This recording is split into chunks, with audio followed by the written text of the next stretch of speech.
Bismillahirrahmanirrahim. Innal hamdalillah nahmaduhu wa nasta'inuhu wa nastaghfiruh wa na'udzu billahi min shururi anfusina wa sayyiati a'malina.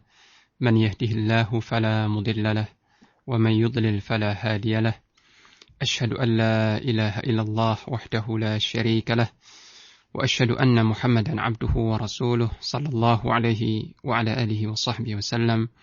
Allahumma inna na'udzu bika min ilmin la yanfa' wa qalbin la yakhsha' wa nafsin la tashba' wa da'watin la yustajabu laha. Amma ba'd, kaum muslimin rahimakumullah, para pendengar yang budiman. Di antara dalil-dalil dari as-sunnah, dari hadis-hadis Rasulullah sallallahu alaihi wasallam tentang amal adalah bagian dari iman dan tidak terlepas dari iman.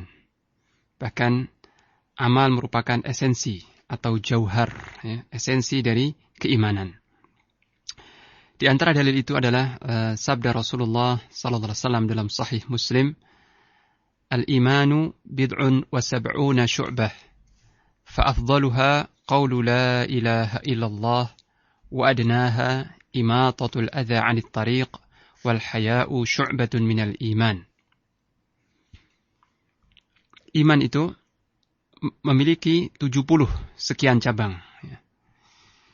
Iman memiliki 70 sekian cabang. Maka cabangnya yang paling utama, yang paling afdal adalah perkataan La ilaha illallah. Tidak ada ilah yang berhak disembah selain Allah. Dan cabangnya yang terendah adalah menyingkirkan gangguan dari jalan. Dan rasa malu adalah salah satu cabang dari iman. Hadis riwayat Muslim dalam kitab Al-Iman. Nah, dalam hadis yang mulia ini dijelaskan oleh Rasulullah sallallahu alaihi wasallam bahwa iman itu atau diibaratkan oleh Rasulullah sallallahu alaihi wasallam bahwa iman itu sebagaikan pohon, bagaikan syajarah atau pohon yang memiliki cabang-cabang yang sangat banyak sekali. Yang pohon ini sangat bagus, sangat kokoh akarnya, dan cabang-cabangnya banyak. Pohon ini rimbun, sangat rimbun dan rindang sekali. Cabang-cabang yang tinggi menjulang ke langit dan sebanyak 70 sekian cabang. Jadi kita bayangkan sebuah pohon yang, ini pasti pohon yang besar. Pohon yang besar dan kokoh kalau cabang-cabang itu sampai 70 cabang. Bukan ranting, tapi cabang.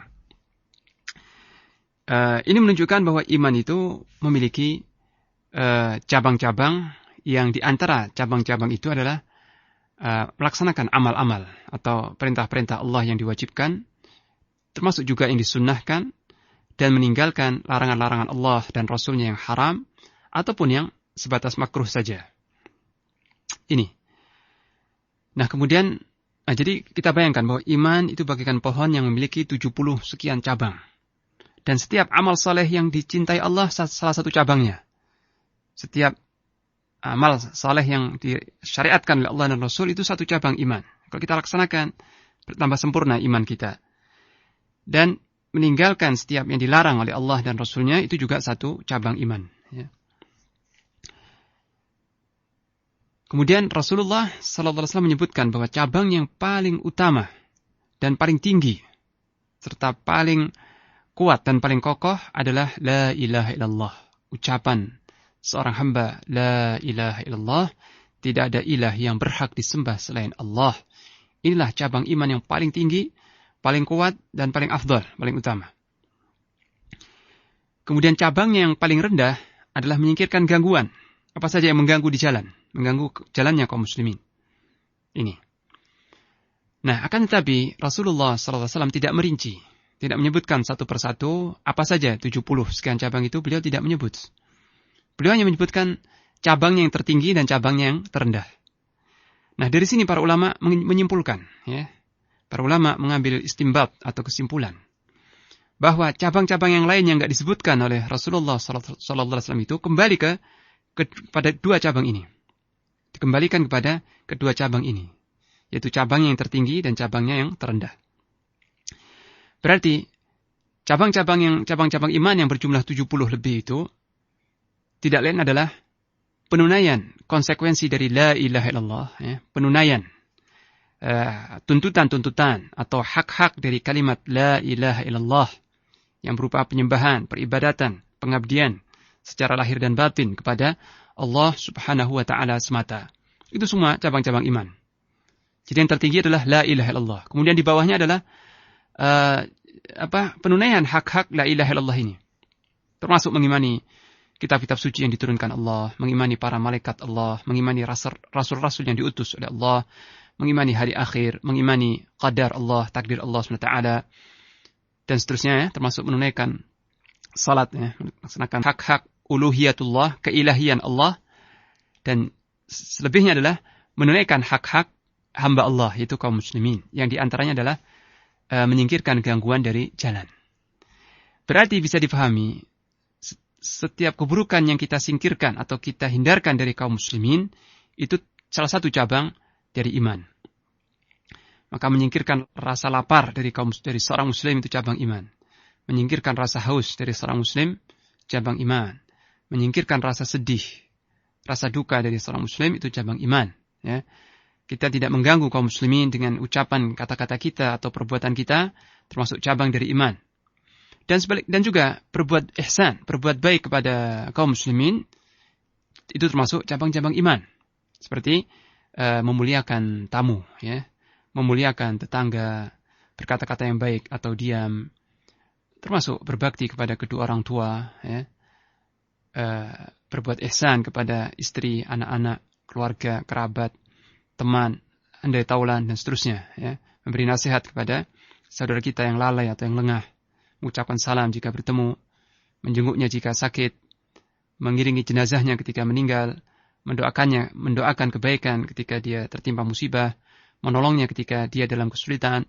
Walhasil, semua kebaikan yang kita berikan atau kita salurkan, semua manfaat yang kita salurkan kepada seorang muslim, atau keburukan yang kita hindarkan dari seorang muslim, itu termasuk cabang-cabang iman. Sehingga cabang-cabang iman kembali kepada dua hal ini, yaitu penunaian hak-hak la ilaha illallah dan menunaikan hak-hak hamba Allah, yaitu kaum muslimin. Dan ini semua menunjukkan amal saleh itu cabang dari iman. Ya. Semua itu cabang-cabang iman, atau bagian dari iman. Dan itu semua amal-amal, ya, salat 5 waktu, membaca kitab Allah, berzikir, berpuasa, dan berbuat baik kepada tetangga, kepada tamu, kepada orang tua. Ini semua adalah amal ini. Dan itu bagian dari iman. Yang kalau dilakukan seorang hamba, maka imannya bertambah sempurna dan bertambah kuat, bertambah kokoh imannya. Kalau itu semuanya ditinggalkan, dia meninggalkan semua cabang-cabang itu, mati. Imannya mati dan lenyap. Tapi kalau dia meninggalkan sebagian cabang-cabang iman atau meninggalkan sebagian amal-amal tersebut, maka imannya menyusut dan lemah atau berkurang. Ini. Karena tidak ada pohon yang tanpa cabang. Ya. Ada pohon yang cabangnya itu berkurang atau tumbang atau patah, ya. Cabang itu patah itu ada. Tapi kalau seluruh cabangnya itu dipatahkan, mati pohon itu, ya. Ini. Kemudian di akhir hadis itu beliau bersabda, wal haya'u syu'batun minal iman. Dan rasa malu itu satu cabang dari iman, ya. Subhanallah, ya. Dan rasa malu ini ada dua, ya. Yang pertama adalah rasa malu kepada Allah Subhanahu wa taala, al-haya' minallah, rasa malu kepada Allah. Dan yang kedua adalah rasa malu kepada sesama manusia atau sesama hamba Allah. Dan yang paling utama dan paling penting yang pertama, itu rasa malu kepada Allah. Intinya adalah hendaknya seorang muslim merasa malu kepada Allah jika Allah mendapati dia berada di tempat-tempat yang Allah tidak menyukai, dia berada di situ. Atau Allah tidak mendapati hambanya di tempat-tempat mana Allah sangat mencintai kalau hambanya ada di situ.